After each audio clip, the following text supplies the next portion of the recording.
자, 92페이지 4.3 수분의 배출. 보겠습니다. 여기는 일액현상, 일비현상, 그 다음에 정산작용인데, 사실은 배출에서 가장 중요한 게 정산작용인데 내용이 많아요. 그래서 뒷부분으로 보낸 것 같고, 먼저 일액하고 일비 두 가지는 정산작용이 없을 때 일어난다 그랬죠. 자, 거기 첫 줄부터 읽어볼게요. 흡수된 수분은 체내의 필요한 부위로 이동하며 결국에는 액체 또는 기체 상태로 배출된다. 기체 상태로 배출되는 게 정산일 거고 액체는 일액하고 일비라 그랬죠. 그리고 이러한 배출은 수분의 흡수와 이동의 원동력이 된다. 물이 밖으로 나가는 게 있기 때문에 다시 흡수도 가능하다는 얘기죠. 수분의 배출 방식에는 액체 방식 상태로 배출되는 일액, 일비 이 두 가지가 있고 기체 상태로는 정산작용 이렇게 나눠지고 있다. 먼저 일액 현상부터 보겠습니다. 이거는 액체 상태로 배출되는 거죠. 토양 수분이 충분하고 지온이 높으면 뿌리에서 수분 흡수가 왕성해진다. 그리고 기온이 낮아지고 공중 습도가 높아지면 정산작용이 억제된다. 자, 정산이 잘 안 되는 경우, 기온이 낮은 경우, 그 다음에 공중 습도가 높아질 때, 이때 정산이 잘 안 된다. 이러한 조건에서 식물은 잎의 선단, 잎의 끄트머리, 단자읍 식물로 말하면은 선단이고요. 벽가죠. 그 다음에 가장자리, 이거는 쌍자엽 식물인 경우에는 잎의 가장자리. 여기에 기공의 변태라고 볼 수 있는 수공을 통해서 수분을 물방울 형태로 배출하는데 이것을 일액이라고 한다. 일액현상이라고 한다. 일액현상은 낮이 따뜻하고 밤이 차가운 날에 수분 흡수는 왕성하고 정산작용이 억제될 때 밤에서부터 이른 새벽에 많이 나타난다. 자, 일액현상의 구동력은 뭐냐? 뿌리의 능동적 흡수에 의해 생기는 근압이다. 뿌리 압력, 물압력. 이 근압이 물관 내의 물을 밖으로 밀어내는 것이다. 정잉의 압력이라 그랬죠. 일액현상은 주로 화곡류, 토마토, 양배추, 고구마 등에서 잘 관찰되며 배출액은 거의 순수한 물에 가깝다. 그 다음에 일비 현상을 보겠습니다. 일비. 식물의 줄기를 절단하거나 물관부에 구멍을 내면 다량의 수액이 배출되는데 이것을 일비 현상이라고 한다. 이 일액하고 일비할 때 일자는요, 넘친다 할 때, 넘칠 일자예요. 넘칠 일. 해일이 일어났다 할 때, 바닷물이 넘쳐 흐를 때를 해일이라 그러죠. 그 다음에 일액의 액은 뭐 용액할 때 액자고 그죠? 일비의 비자는 분비한다, 뭔가 분비한다 할 때 비자랑 같은 거예요.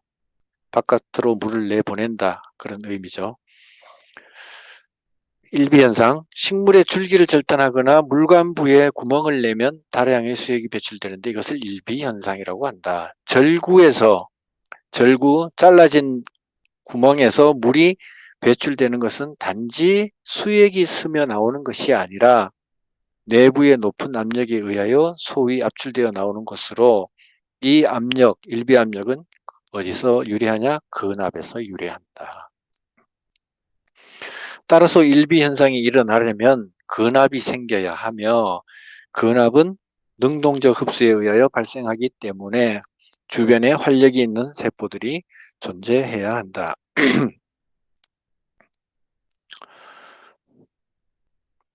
일비현상으로 배출되는 물, 즉 일비액은 수분 흡수가 왕성하고 정산이 억제되는 조건에서 증가한다.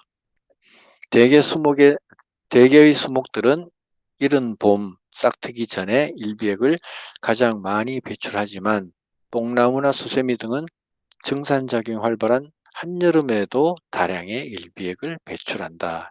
일비액은 순수한 물에 가까운 경우도 있지만 대개는 다량의 탄수화물, 무기염류, 유기산 등의 물질을 함유한다. 고로쇠 물 같은 게 도움이 어느 정도 될까요? 일비현상으로 나오는 물이 사실은 고로쇠 물 뽑는 게 일비현상으로 나오는 물이라고 볼 수 있겠죠. 자, 위에 그림이 있습니다. 그림을 보면서 이 부분을 마지막으로 한번 정리를 하겠습니다.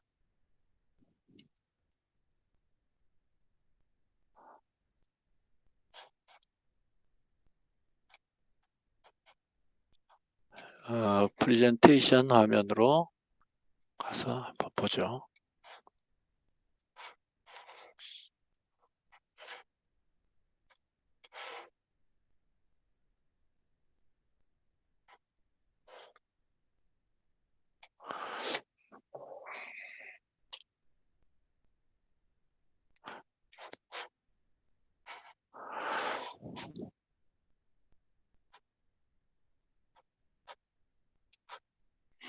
여기 보시면은 먼저 위에 표피가 있고, 그죠? 이 껍데기 부분이 표피라고 그랬고, 표피 밑으로 책상 조직이 있습니다. 그죠? 책상 조직. 여기는 세포들이 차곡차곡, 그죠? 차곡차곡 쌓여 있죠. 마치 학교 교실에 책상들이 차곡차곡 놓여 있는 것처럼 그렇게 놓여 있기 때문에 책상 조직이라 그래요. 다른 별 뜻 없어요. 그 다음에 유관속초라고 있습니다. 그죠? 유관속초라고 이렇게 아래 위로 이렇게 싸고 있습니다. 뭘 싸고 있느냐? 험불관을 싸고 있죠. 입 쪽의 끝으로 가면은 물관이 정상적인 물관 조직이 아니고 험물관 조직으로 되어 있어요. 이 험물관 조직을 유관속초가 싸고 있습니다. 이 초자는 칼집초라 그랬어요. 칼집초자. 뭘 싸고 있는 거, 그걸 초라고 한다 그랬어요. 그 다음에 오른쪽으로 보면은 이 험불관 안쪽에는 이렇게 세포들이 이렇게 있습니다. 이걸 이제 누수 조직이라 그러고, 그 다음에 수공이 있네요. 그죠? 이 빈 공간들로 있고, 그 다음에 수공이 있습니다. 그 다음에 험불관 안쪽에는 이렇게 빈 공간들 있죠. 이걸 세포 간극이라 그러고, 세포 간극. 그 다음에 책상 조직의 반대면에는 해면 조직이 있습니다. 해면 조직. 해면. 왜 해면이라 그러냐? 스펀지를 해면이라 그러죠. 스펀지처럼 엉성하게 되어 있기 때문에 해면 조직이라고 한다. 그리고 맨 밑에는 이렇게 기공이 있습니다. 기공 양쪽에는 세포가 2개가 있죠. 이거 무슨 세포라 그랬죠? 갑자기 생각이 안 나네. 까먹었네. 기공을 조절하는 세포? 공변세포? 그렇죠. 공변세포죠. 네. 네, 공변세포. 기공을 싸고 있는 양쪽 2개, 요거를 공변세포라 그런다 그랬죠. 자, 이렇게 입모양이 되어 있습니다. 입모양이 되어 있고, 이 일액현상은 이 수공을 통해서 나온다는 얘기죠. 일액현상, 이 수공을 통해서 물이 빠져나온다는 거고, 정산작용은 이 기공을 통해서 빠져나간다는 얘기죠. 그래서 정산작용으로 물이 빠져나가면서 여기 기공을 통해서 CO2도 안으로 들어가게 되고, 그 다음에 물 같은 것도 산소도 바깥으로 빠져나오게 되고, 이 현상을 나타내는 게 기공이라는 거죠. 그 다음에 책을 보시면은 책에서 직접 그림을 한번 보시면은 왼쪽에 있는 게 선단 끝에 맺혀 있고, 그죠? 오른쪽 그림은 잎의 가장자리 테두리에 나와 있죠, 그죠? 네. 예. 하나는 왼쪽 거는 단자엽식물이고, 오른쪽 거는 쌍자엽식물이기 때문에 그렇게 일액 현상도 모양이 그렇게 서로 다르다. 그걸 보여주고 있습니다. 그 다음에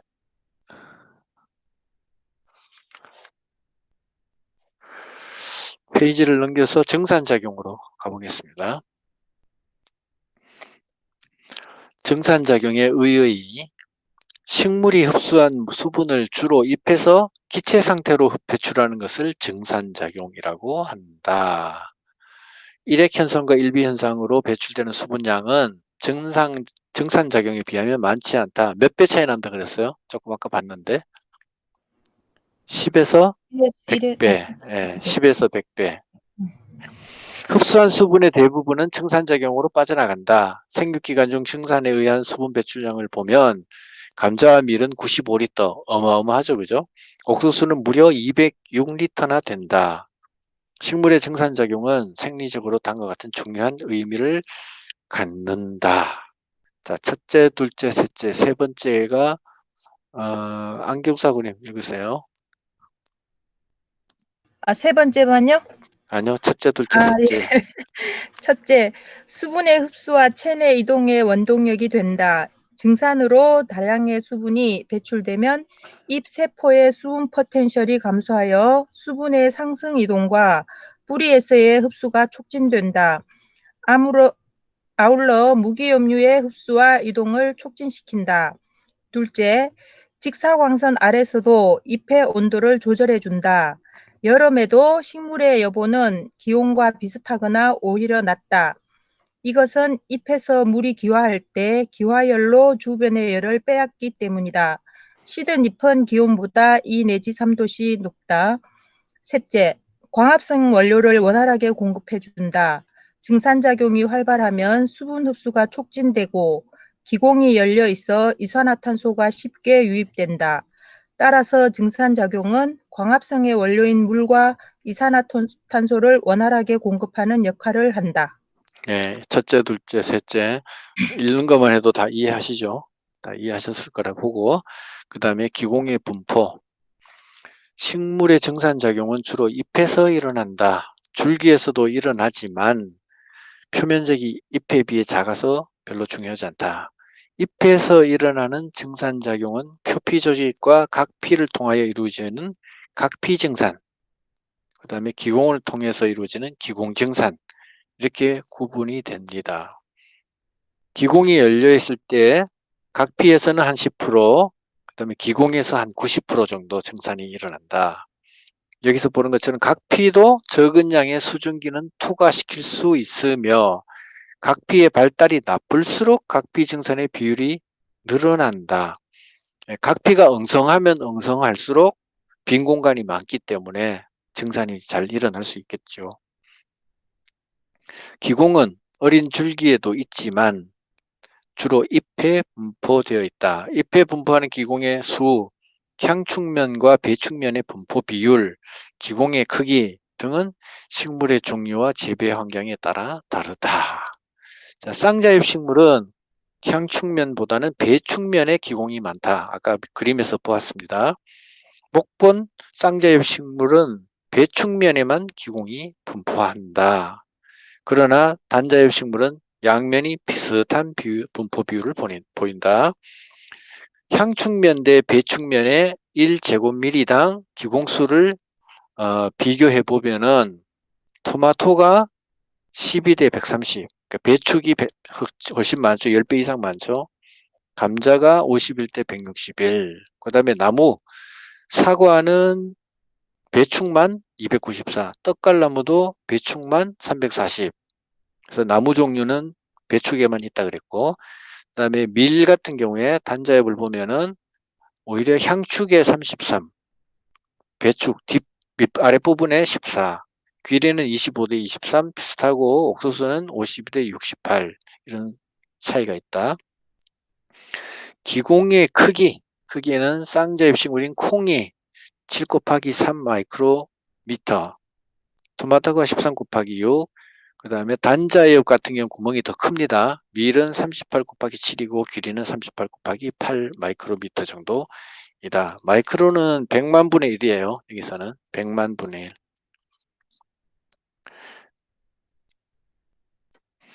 그 다음에 3. 기공의 개폐 기구 보기 전에 위에 그림을 한번 보겠습니다. A 그림을 보시면은 이게 감자의 기공이네요. 쌍자엽 식물인데 기공이 보면은 여기저기 흩어져 있습니다. 그런데 B 그림은 보면은 옥수수인데 단자엽이죠. 기공이 그 연맥을 따라서 일렬로 쭉 늘어서 있는 것을 볼 수 있고요. C 그림은 보면은 O이네요. O의 기공이 열려 있는 거고, D는 파슬리 기공이 닫혀 있는 거고요. 그 다음에 3. 기공의 개폐 기구. 자, 기공이 어떤 원리로 열리고 닫히고 하느냐. 이제 그거를 이제 보게 됩니다. 핵심은, 키는 공변세포의 팽합 변화와 구조적 특징이 개폐를 좌우한다.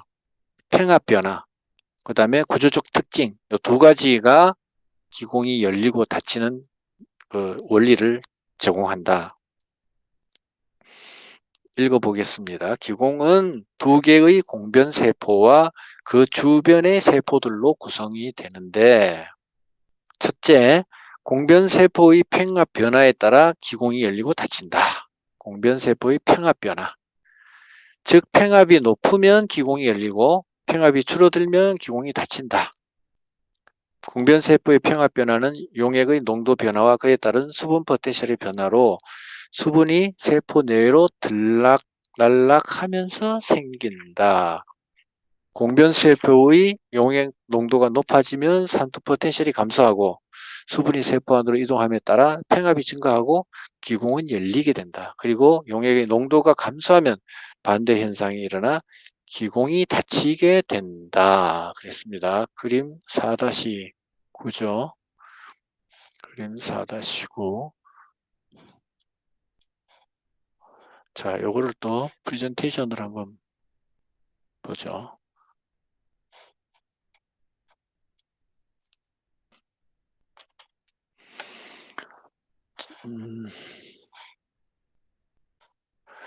이게 지금 공변세포 그림이고요.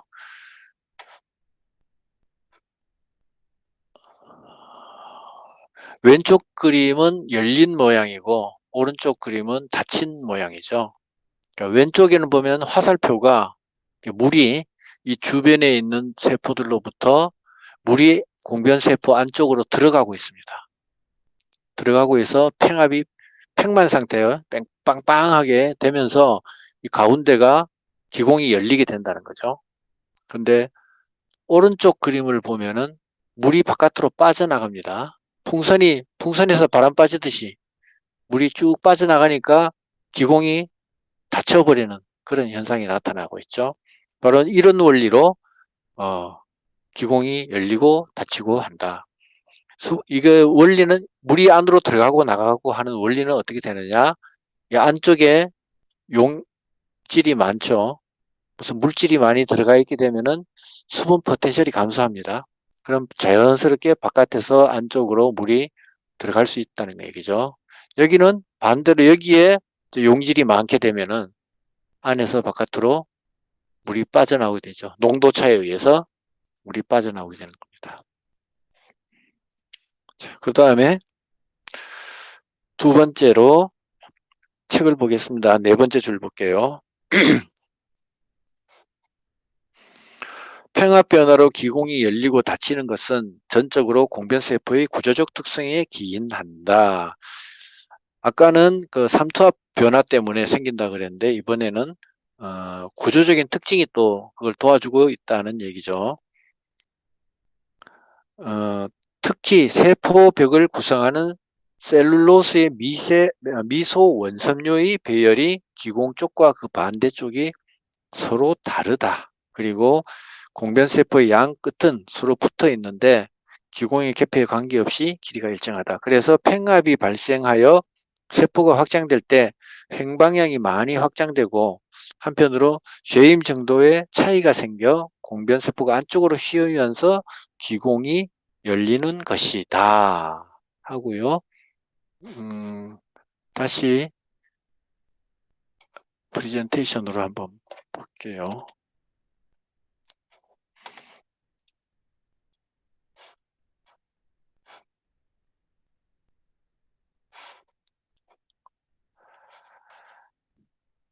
자, A 그림을 한번 보시면은 이게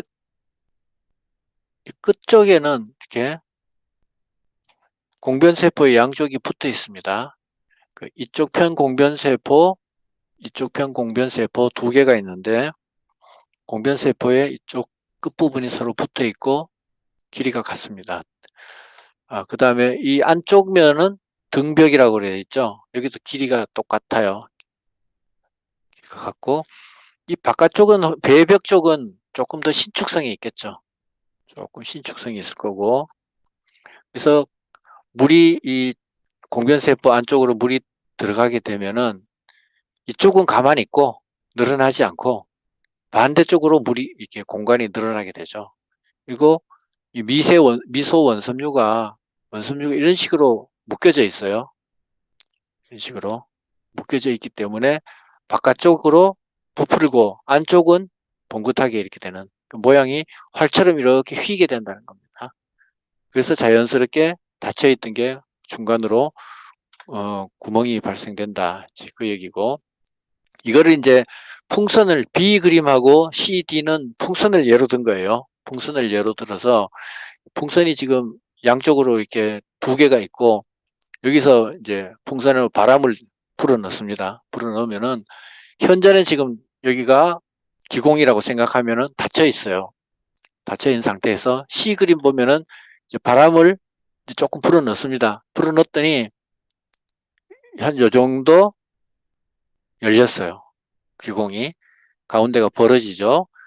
바람을 넣었더니 이렇게 되는데 이거보다 구멍이 더 커지게, 기공이 더 커지게 하는 방법이 없을까? 이렇게 띠를 묶는 거예요. 이렇게 띠를 묶었어요. 이 모양대로. 이쪽으로는 사선으로 하고 이쪽으로는 직각으로 이렇게 묶고 이쪽 사선으로 이렇게 묶은 채로 바람을 집어넣었더니 훨씬 더 풍선이 둥근 모양으로 이렇게 풍선이 되더라는 거죠. 바로 이게 공변세포의 열리고 닫히는 원리다. 그걸 설명하고 있습니다.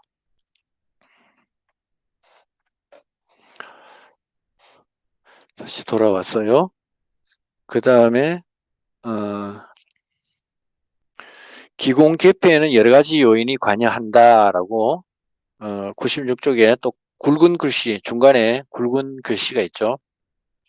자, 앞 페이지에서는 평합 변화와 구조적인 특징 이 두 가지 때문에 공변세포가 열리고 닫힌다 했고, 그 다음에 96페이지에서는 이 열리고 닫히는 데는 여러 가지 또 요인이 있다는 거예요. 어떤 요인이 있나? 그 첫 번째 요인을 보면은 공변세포와 주변세포 사이에 칼륨 이온이 왔다 갔다 하면서 공변세포의 수분 포텐셜, 그 다음에 수분의 이동, 나아가 평합이 조절된다.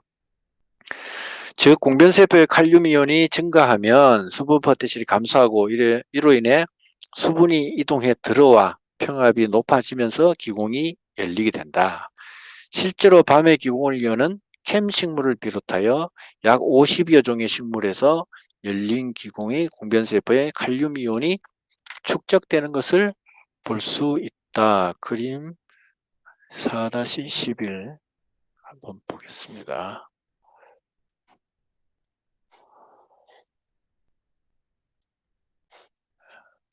네, 프레젠테이션으로 볼게요. 또 보시면은 왼쪽 편으로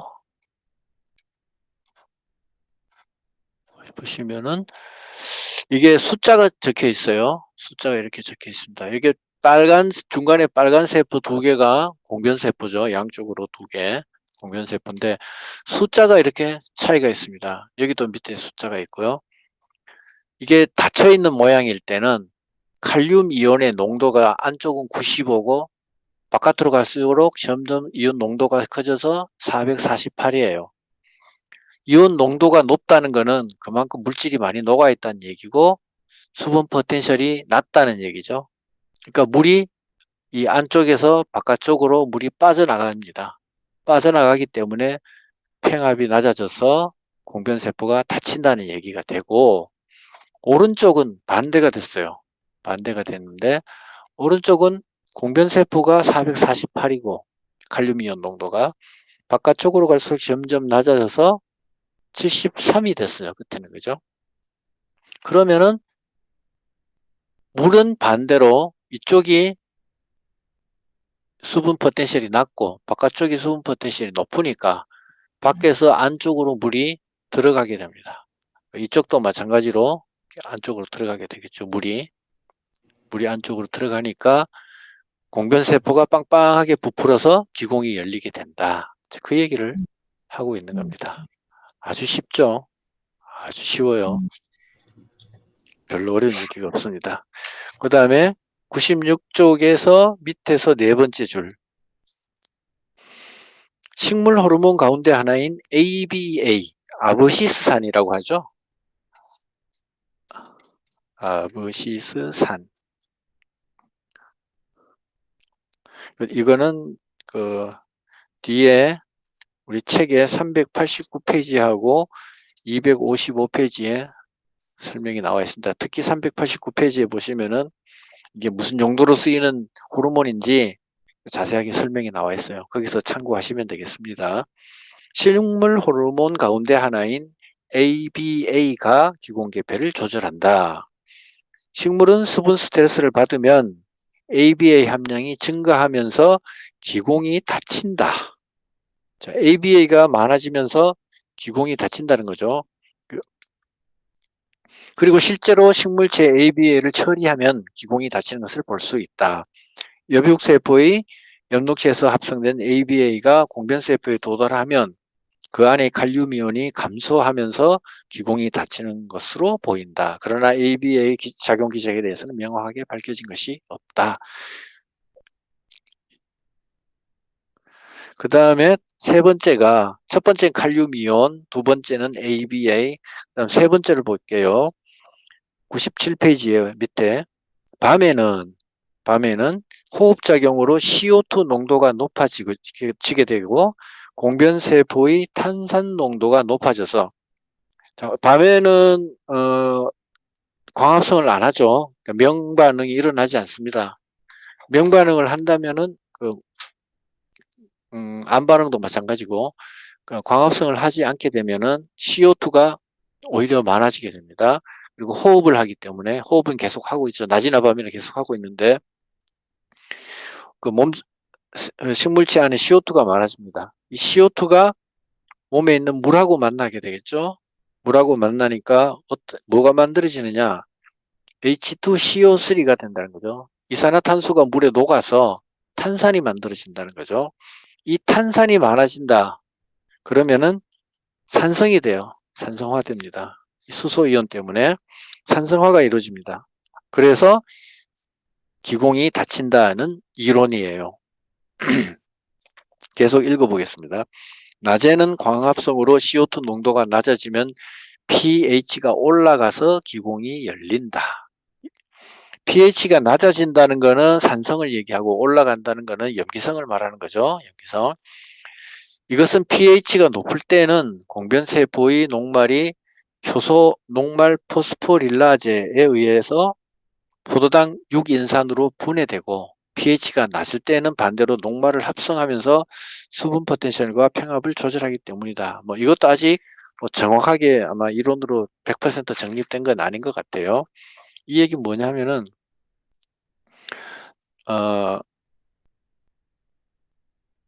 낮에는 CO2 농도가 낮아진다 그랬죠. CO2 농도가 몸체에서 많이 그 광합성에 쓰기 때문에 농도가 낮아져서 pH는 올라가서 기공이 열린다. 왜 열리느냐? 그다음에 밤에는 CO2 농도가 높아져서 탄산이 생기고 pH가 낮아져서 기공이 닫힌다. 이제 그 얘기잖아요. 자, pH가 높을 때는 이 녹말이 효소에 의해서, 효소 이름이 녹말 포스포릴라제라는 겁니다. 이 녹말을 포도당 6인산으로 녹인다는 거죠. 분해한다. 분해한다는 뜻은 뭐냐 하면은 이 세포 안에 녹말 덩어리가 그냥 한 개 덜렁 있는 거하고 포도당 6인산이 녹아서 많이 있는 거, 이 상태로 있다면은 이 상태가 물에 많이 녹아있기 때문에 이게 수분 포텐셜이 내려간다는 얘기죠. 내려가니까 공변세포 안으로 물이 많이 들어오겠죠. 물이 많이 들어오면은 팽팽해지니까 열리게 되겠죠. 밤이 되면은 반대로 세포 안에, 공변세포 안에 이 포도당 유긴산이 녹말 덩어리로 오히려 합쳐집니다. 분해됐던 것이 다시 합성이 돼 가지고 녹말 덩어리가 돼요. 덩어리가 되면 바깥에 있는 물 부분은, 세포에는 물이 농도가 내려가겠죠. 순수한 물 쪽에 가까워지겠죠. 그러면 수분 포텐셜이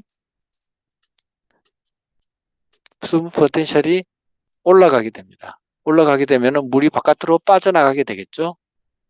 빠져나가니까 이게 기공은 결론적으로 닫히게 된다, 이 얘기죠. 그 얘기를 하고 있는 겁니다. 원리는 그건데 뭐 더 자세한 거는 모르겠어요. 이 정도까지만 해도 뭐 그냥 이해할 수는 있겠죠, 그죠? 이해는 충분히 하실 수 있을 겁니다.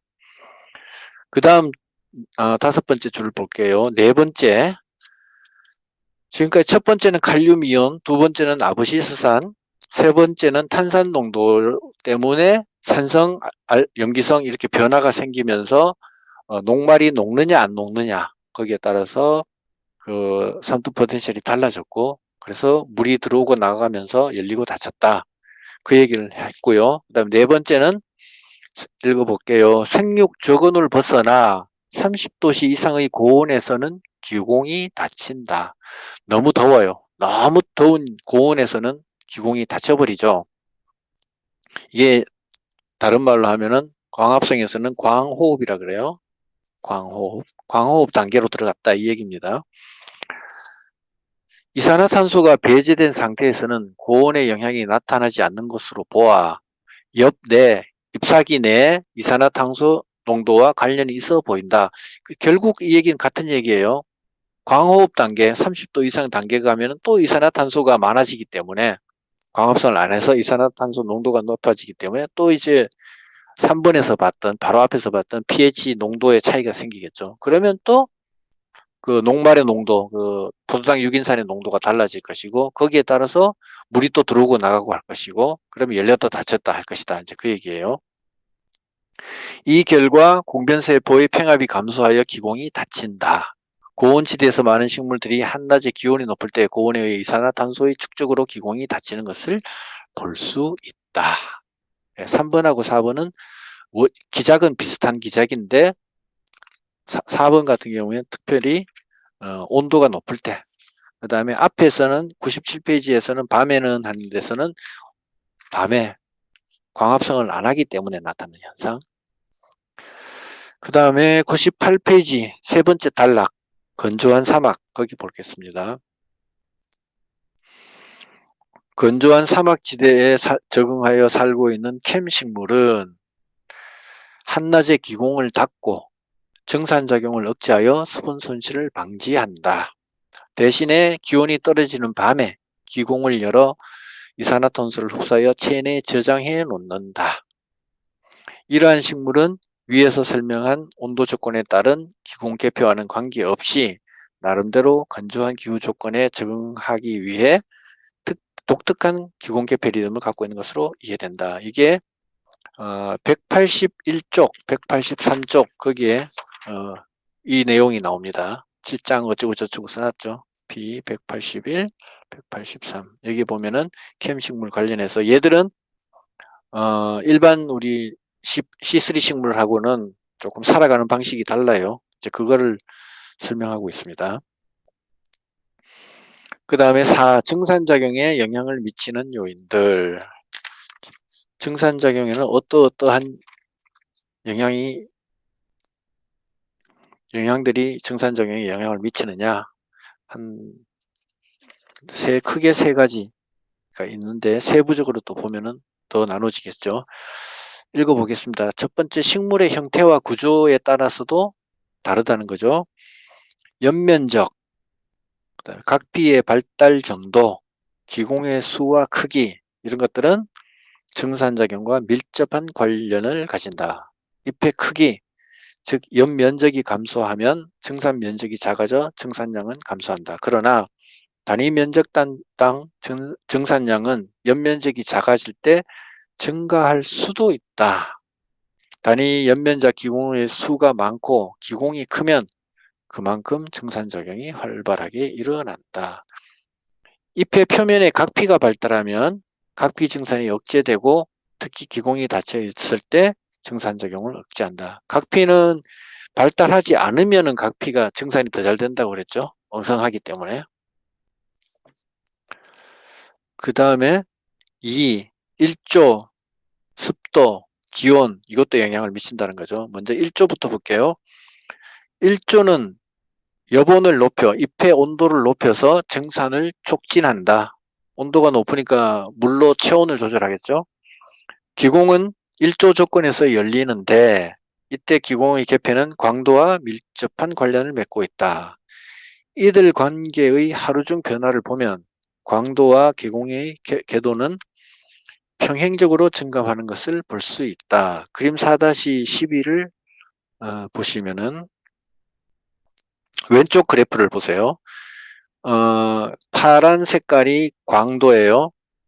새벽 4시부터 6시, 8시, 낮 12시, 그리고 밤 10시까지 이렇게 밑변에 보면 시간이 나와 있고, 세로로는 그 광도, 기공의 궤도 이걸 나타냈는데, 새벽 4시에는 파란색이 밑에 있다가 12시에 지금 가면은 최꼭대기까지 올라갔죠. 그 다음에 한 오후 6시, 저녁 6시쯤 되니까 빛의 강도가 약해졌습니다. 이 파란 그래프 모양 그대로 기공의 궤도, 기공이 열리고 닫히는 것도 마찬가지로 빨간색 그래프로 되어 있죠. 똑같이 광도를 따라서 비례적으로 같이 이동하고 있는 것을 볼 수 있어요. 그래서 광도하고 기공의 궤도는 평행적이다.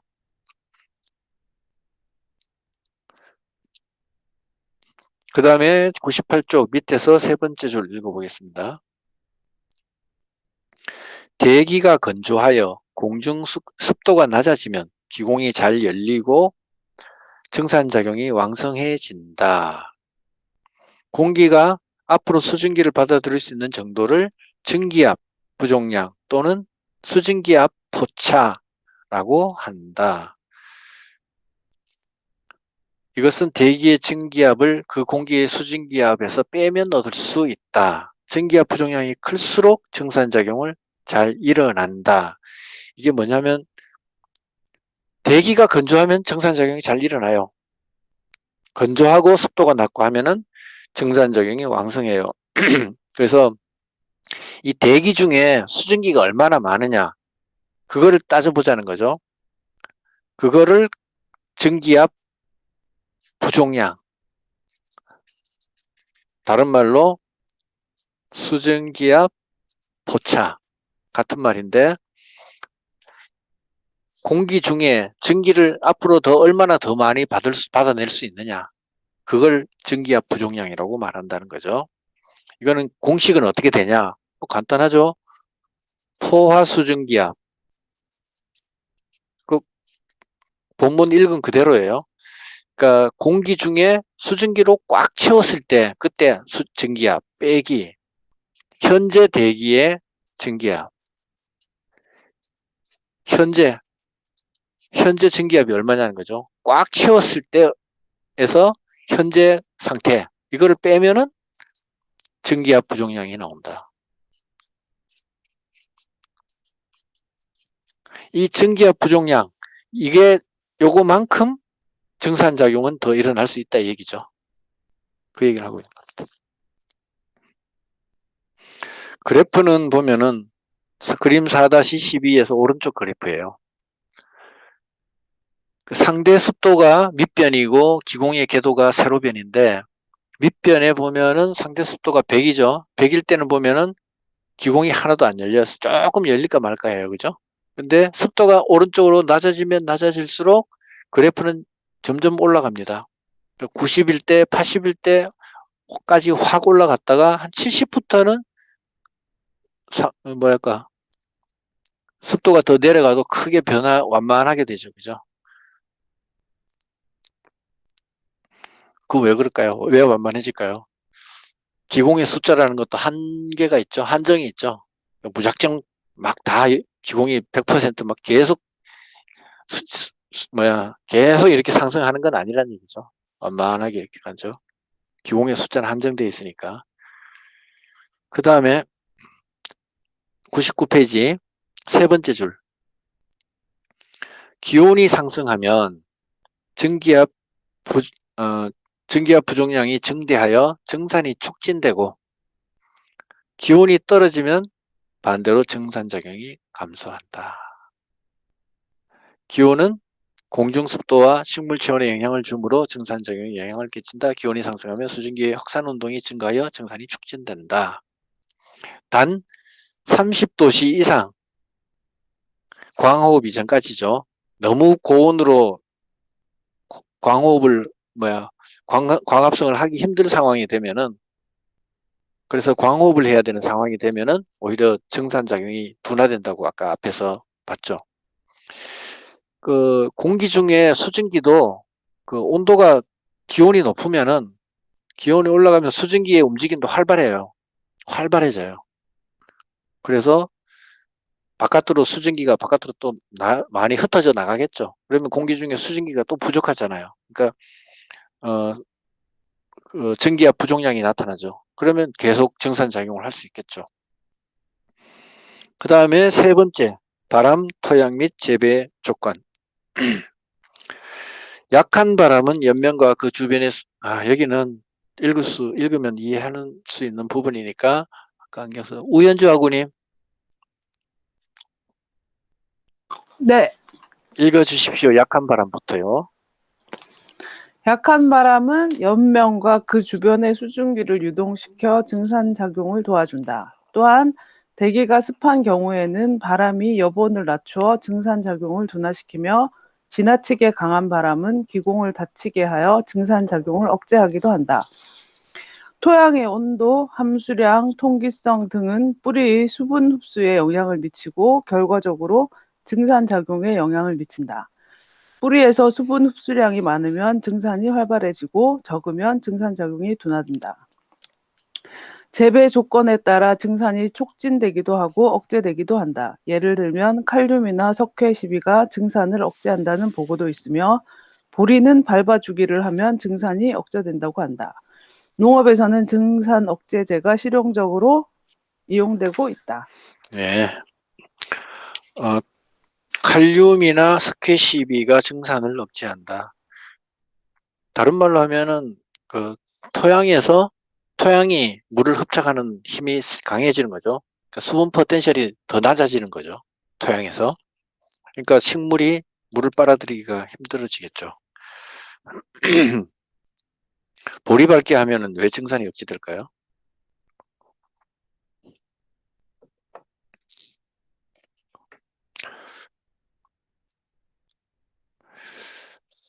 물관 부분이 다쳐서 그런가요?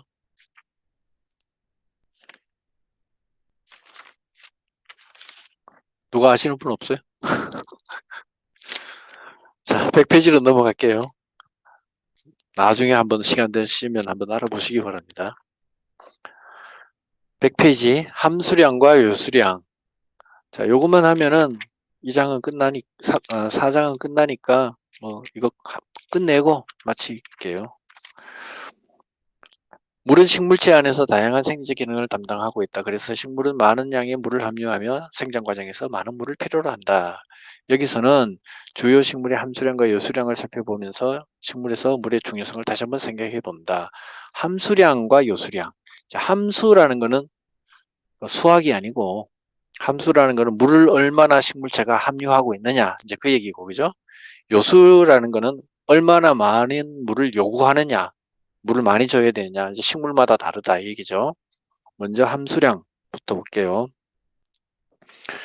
식물의 함수량은 종류, 기관, 생육 단계에 따라 다르죠. 채소류의 잎이나 과실은 90% 이상이 수분이며, 과수나 화학용잎은 대략 60에서 80% 정도의 수분을 함유하고 있다. 생리적으로 활동이 왕성한 기관은 함수량이 많고, 생리적 기능이 저하된 기관은 적다. 특히 휴면 중인 종자는 8에서 17%의 적은 함수량을 나타낸다. 또한 함수량은 하루 중에도 변하여 오전에는 증가하고 오후에는 감소한다. 계절적으로 보면 봄에서 여름에 생장계는 함수량이 많고 겨울에 휴면계는 적다. 다 아는 내용이죠. 표 4-1을 보시면은 함수량이 가장 많은 것이 오이네, 그죠? 오이 첫 번째 오이가 제일 많고, 그죠? 끝에 그 종자 종류들은 보면은 물이 좀 많이 적죠. 확 차이가 나죠, 그죠? 옆에 보면 상추, 결구엽, 뭐 이렇게 양배추도 결구엽 돼 있는데 결구엽이 먼저 아세요? 결구엽. 결을 따라 둥글게 잎이 생겼다. 그러니까 둥글게 상추 같은 거 이렇게 둥글게 이렇게 잎 속에 이렇게 쌓여 있죠, 이렇게. 배추도 그렇고 작은 배추들, 그죠? 양배추 같은 거, 양파처럼. 네. 그 다음에 442 요수량 볼게요. 요수량. 한 식물의 생육 기간 중에 어느 정도의 물을 이용하였는지를 나타내는데 요수량이 이용된다. 요수량은 1g의 건물을 생산하는 데 필요한 수분량 g으로 나타내는 수치이다. 요수량은 생육 기간 중에 흡수된 수분량을 그 기간 중에 축적한 건물량으로 나누어 구할 수 있다. 그러니까 요수량은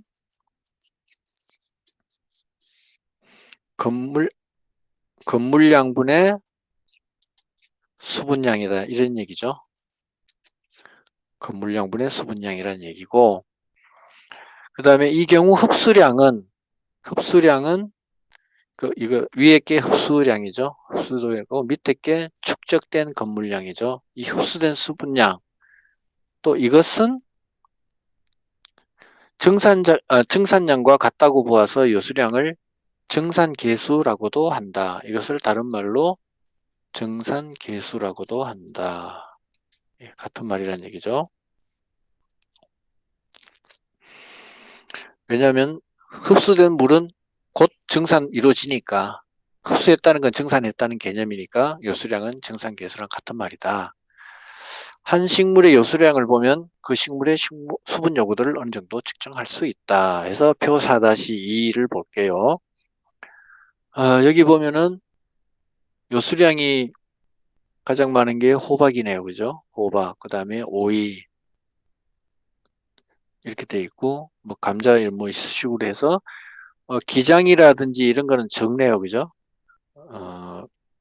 그 단자엽 식물들, 그 알곡 곡류들은 대체로 조금 적은 편이네. 그죠? 채소 쪽이 아무래도 많을 것이고, 요수량이. 그 다음에 계속 볼게요. 한편, 요수량의 역수는 수분의 이용 효율이 된다. 요수량의 역수라 그러면은 요거 두 개를 뒤집어 놓는 거예요. 그죠?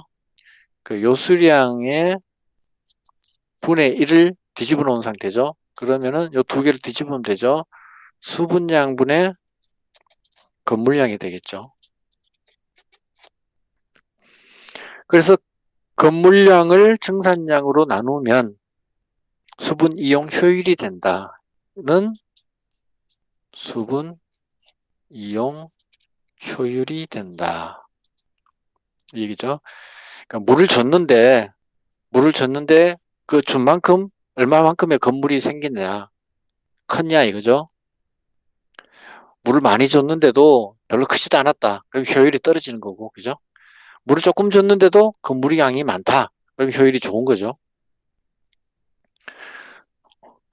옥수수, 수소와 같은 시포식물은 요수량이 작고 수분 이용 효율은 높다.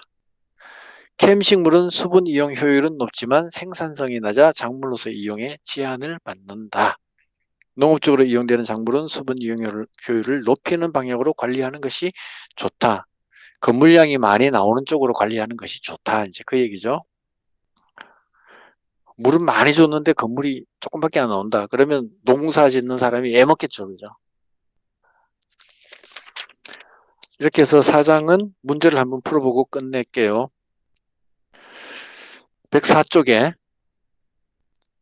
1번 문제. 답은 어딜까요?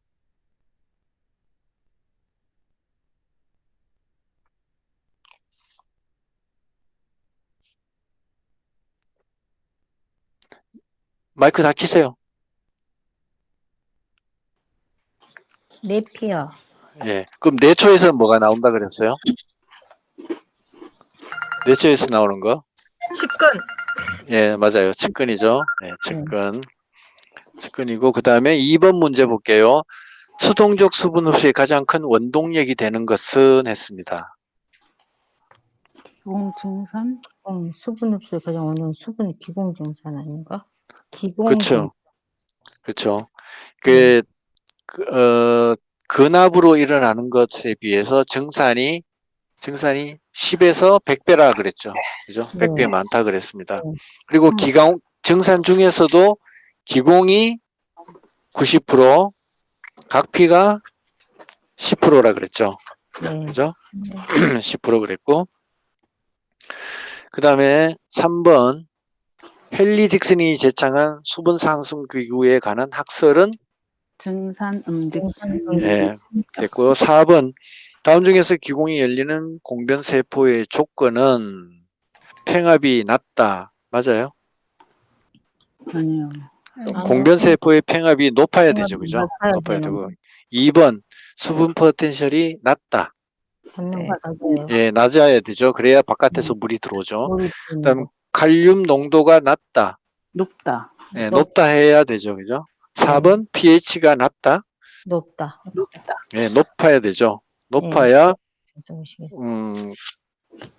이거는 아까 CO2랑 관련돼 있죠. 네, 그죠? CO2 네. 관련돼 있는 거죠. 그다음 5번 요수량이 적은 식물의 특징을 바르게 나타낸 것은 답은 증산계수가 작다. 예, 생산성이 낮다가 생산계수가 아니고 높다. 높다고 내건성이 약하다가 아니라 강하다 그래야 되고 그죠? 수분 이용 효율이 적다가 아니라 크다 그래야 되죠. 예. 자, 이렇게 해서